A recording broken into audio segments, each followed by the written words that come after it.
Hey everyone, Bungor here. Today I've decided to create a guide to help improve your overall League of Legends experience. This guide will combine a lot of things that I've either heard from other guides or learned throughout my first year of playing League of Legends. So, much of the information in this guide is not mine. I won't take credit for it. I've just decided to try to bring all the information I've learned together and to help players improve their game and hopefully their elo, as well as to have a more fun, awesome experience while playing this game. To start things off, I'm going to discuss typical champion select.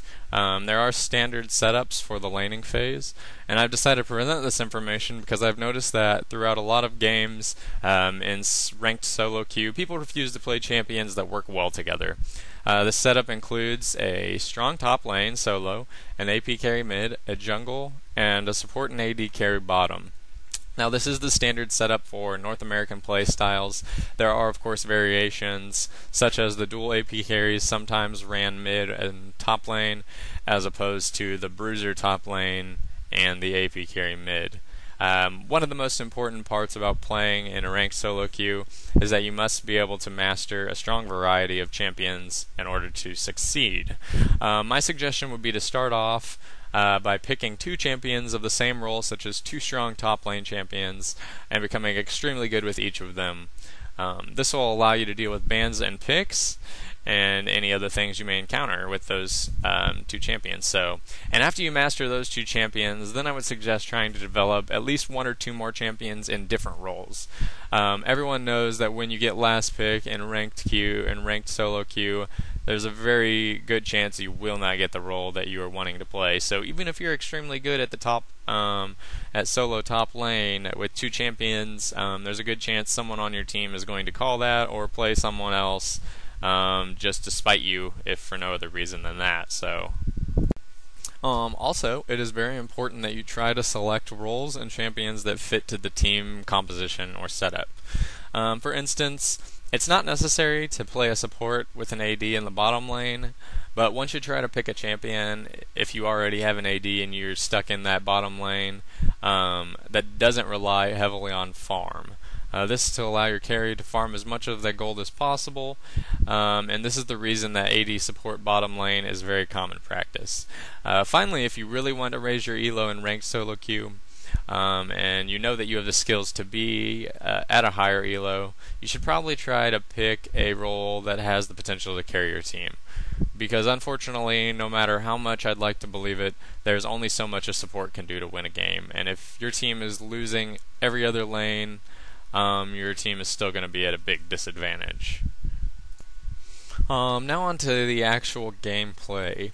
First, I'd like to discuss the laning phase. And there are a lot of different things that go into winning a lane. In my personal opinion, I find that the best way to win games and carry your team is to beat your lane opponent as badly as possible.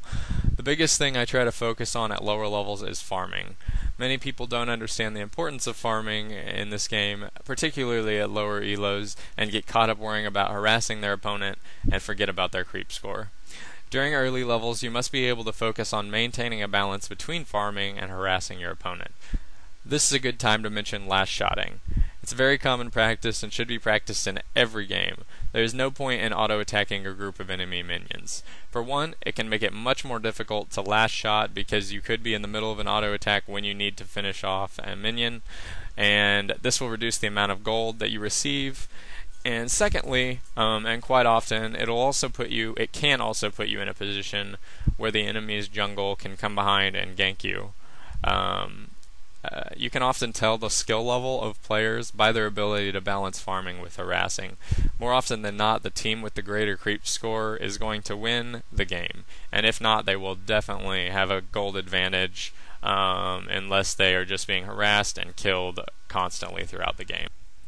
Next, I would like to discuss map awareness and warding. Warding is extremely important. Though in normal games you don't see it a ton, most people don't take it too seriously. In ranked games, it can easily be the difference between life and death. Even though you do have to spend 75 gold to purchase a ward, each time you stop an enemy from sneaking around to kill you, you've just saved your team 300 gold because you were able to escape. This is the equivalent of about 4 ward purchases, so it's definitely worth the cost. Alright, now for warding locations. If you're in top lane, and this is on blue side, I like to place my first ward in this location right there. That little brush, that tri-bush, gives you protection from anyone coming up to gank you from, not from the river, but you'll be able to see them before they get into the river. And then if you are the team's jungle, or no, actually if you're mid, I like to place a ward right there. That gives you protection. You're able to sit on this side of the lane and farm and harass without having to worry about being ganked from that side. You also give protection to the top lane because they won't have to worry about enemies coming down through that river. So if we proceed down, the jungle should place a ward right there, somewhere in this location. It can be in this small little brush right here too. And that just protects that other side, as well as you'll be able to see people heading towards dragon. And then the final ward right there, and that will give you, you'll be able to see the entrance to that blue, anyone coming into the river. All these locations, you've covered every entrance to the river except from the lanes directly. So you will not, there's no way to really gank you unless you're playing a Shaco or something that can deceive past those wards, or an Oracle or Pink ward. And you also have dragon coverage as well. Also with warding, you want each team member to buy their own wards for their own lanes. Like support buys for bottom, mid buys middle, jungle puts a ward there, and then the top lane places one up in that top tri-bush right there. So basically you'll have protection from each of those, and you won't have to worry about getting ganked. So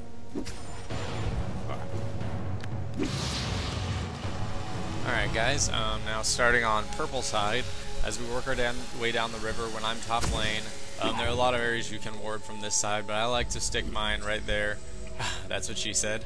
Right in that entrance. That'll give you coverage from blue. Anyone coming up from blue to try to gank you, and you'll have plenty of warning that way. So if you need to get back, if you're pushing the tower or whatever. If you're middle lane, or if the jungle, I like that ward that in that location right there. It gives you protection from that side from blue area, ganks. If you're mid lane, I always put the ward right there because that allows me to sit on this side of the lane and just farm. Since there is brush, if a gank comes from the opposing side, I can just run through this brush right here and head back towards dragon or back to middle around the outside. So even if your jungle does not ward, you'll still be protected. In bot lane, I like to put the ward right there in that little tri-bush area. That gives you early awareness of ganks. You're able to push the tower if you want. You don't exactly have coverage of dragon, but you should have knowledge, unless of if they're going into the river to do dragon, assuming they don't have a Shaco or a Lee Sin or somebody that can jump through the wall and just do dragon that way. So, but like I said, these are the primary locations for wards from what I've gathered. Alright, really quickly, zoning, I'm going to talk about zoning. Zoning is just the concept of forcing your opponent out of XP range and keeping them from being able to farm. So in this situation, what I'm going to do is, when Karthus comes up to try to last shot, I'm going to force him right out of XP range to keep him from being able to farm. And here, I'm going to stick this sword here so I can sit down towards the bottom and sit near this brush. So if someone wants to try to gank me, I'm just going to run back into that brush line and up and around that little bend there. So I'm going to last shot this guy, and then I'm going to go after Karthus, force him out of XP range, go back, last shot the guy, and then do it again. He did throw down his wall. He is trying to harass me here, but he's not farming. He's really under-farmed at this point, and I do have that advantage. So, and here he is again. I'm going to force him back. He does get out of position. So I'm going to throw my spell combo on there, land the stun, and then Pillar of Flame with Cataclysm, and bam. He is dead, and I have free farm, so I'm going to go ahead and push this lane and go back, and he's going to miss out on all that XP and gold from the tower. So that's zoning in a nutshell. Alright, next I will cover team fights. This is often the most important aspect of the entire game. Hopefully, if you followed the guide and practiced, you will have a lead over your laning opponent, which will give your team a partial lead over the game, or team fighting. So, team fights are primarily about positioning. Within the team, and or catching the opponents in a position where they are at a disadvantage. This is one reason that Ashe is one of the most commonly used champions, and the Ashe Arrow is one of the most commonly used initiation tools in the game. It allows for one team to possibly catch the enemy off guard and out of position.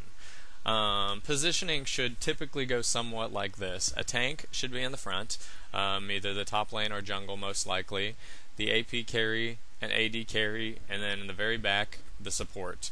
The objective is to do something to catch one of the enemy team carries or supports out of position in order to take them out and to have instantly a 5v4.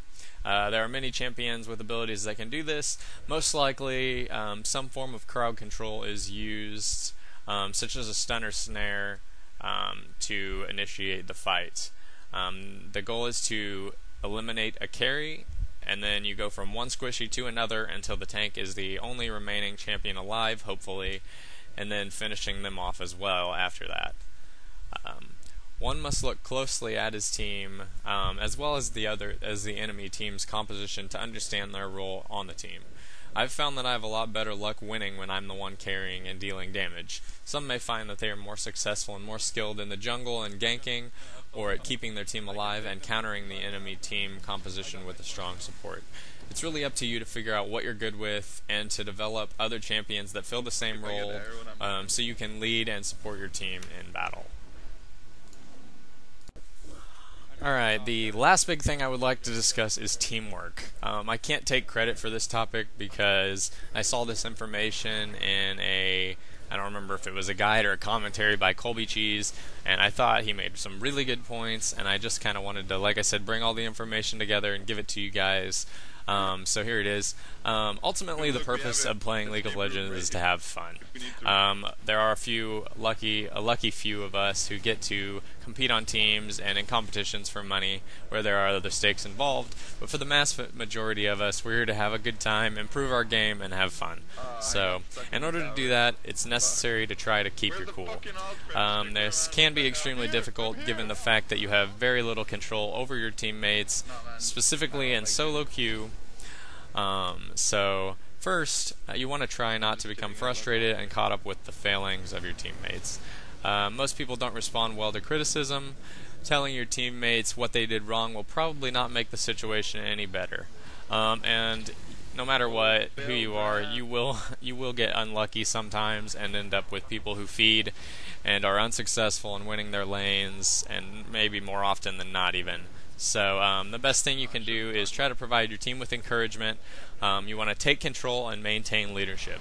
If you're dominating your lane, not making negative comments towards your team and demoralizing them, it will be much easier to take charge and get your team to group up with you and move as a unit. Communication and cooperation / coordination is hands down the biggest issue involved in winning games.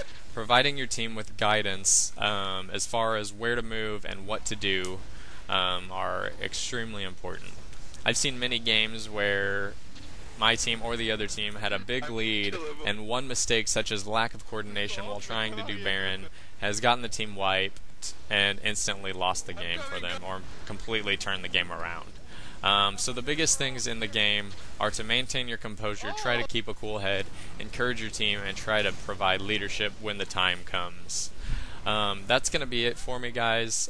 This was just a guide of a lot of information that I've learned throughout playing League of Legends or watching videos. Most of this material is not my own, so credit to everyone for playing League of Legends. It's a great game. It's lots of fun. Thanks for watching, guys. Let me know what you think of this video. If you have any questions or anything like that, any feedback is encouraged. So take it easy.